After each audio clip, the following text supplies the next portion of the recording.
মুক্তিযুদ্ধের ৪৫ বছর পরে যুদ্ধাপরাধীদের বিচার করতে পেরেছি। কাজেই বিচারহীনতার সংস্কৃতি কিন্তু আমাদের দেশে নাই, বরং বিচার আমরা পেয়েছি। আমরা সব কিছুর বিচার হয়তো পাবো, ভবিষ্যতেও পাবো।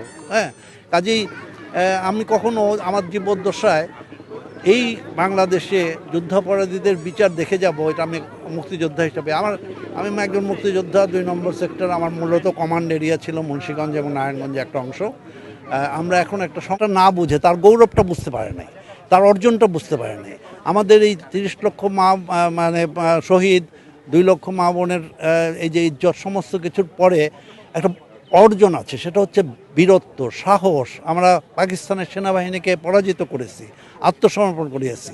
কাজে এই জাতি কখনো কিন্তু মাথা নত করে না। কৃষকরাই কিন্তু যুদ্ধ করেছে, এটা একটা জনযুদ্ধ ছিল, আমাদের মা বোনেরা যুদ্ধ করেছে। এবং আমরা এই সরোয়ার্দী উদ্যানে পাকিস্তানের ৯৩,০০০ প্রশিক্ষিত মানে প্রফেশনাল আর্মিকে আত্মসমর্পণ করিয়েছি। এটা একটা বিরাট গৌরবের ব্যাপার। কিন্তু দ্বিতীয় বিশ্বযুদ্ধের পরে এত বড় পাবলিক সারেন্ডার আর হয় নাই। কাজেই যে কথাই বলুক, এই গৌরবগুলো কিন্তু আমাদের অর্জনের। হ্যাঁ, আমরা এখন ক্রিকেট খেলি। আমরা যখন পাকিস্তান ছিল, তখন পূর্ব পাকিস্তান থেকে ২৩ বছরের ইতিহাসে আমরা একজন ক্রিকেটার পেয়েছিলাম, চান্স পেয়েছিলাম, কারণ আমরা ক্রিকেট খেলতে জানি না।